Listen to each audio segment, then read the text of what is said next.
بسم اللہ الرحمن الرحیم والشمس وضحاها والقمر اذا تلاها والنهار اذا جلاها واللیل اذا یغشاها والسماء وما بناها والارض وما طحاها ونفس وما سواها فألهمها فجورها وتقواها قد أفلح من زكاها وقد خاب من دساها كذبت ثمود بتغواها إذ انبعث أشقاها فقال لهم رسول الله ناقة الله وسقياها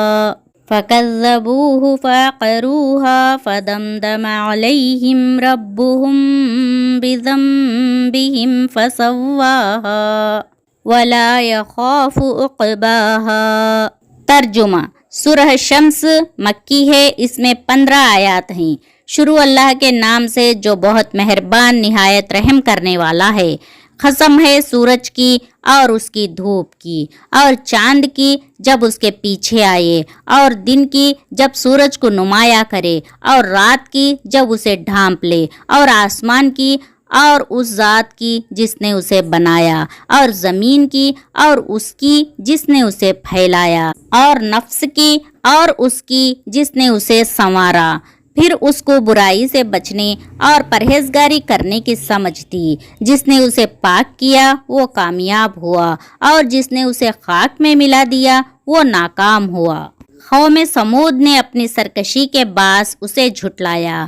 جب ان میں ان کا بڑا بدبخت اٹھ کھڑا ہوا، انہیں اللہ کے رسول نے فرما دیا تھا کہ اللہ کی اونٹنی اور اس کے پینے کی باری کی حفاظت کرو۔ ان لوگوں نے اپنے پیغمبر کو جھوٹا سمجھ کر اس اونٹنی کی کوچیں کاٹ دی، پس ان کے رب نے ان کے گناہوں کے باعث ان پر ہلاکت ڈالی، اور پھر ہلاکت کو عام کر دیا اور اس بستی کو برابر کر دیا۔ وہ نہیں ڈرتا اس کے تباہ کن انجام سے۔ الحمدللہ، آپ کو ہمارا یہ ویڈیو اچھا لگا تو لائک کیجئے اور اپنے دوستوں کے ساتھ شیئر کیجئے، اور ایسے ویڈیوز کے لیے اقرا من قلب انجمن چینل کو سبسکرائب کیجئے۔ السلام علیکم ورحمۃ اللہ وبرکاتہ۔ جزاکم اللہ خیرا کثیرا۔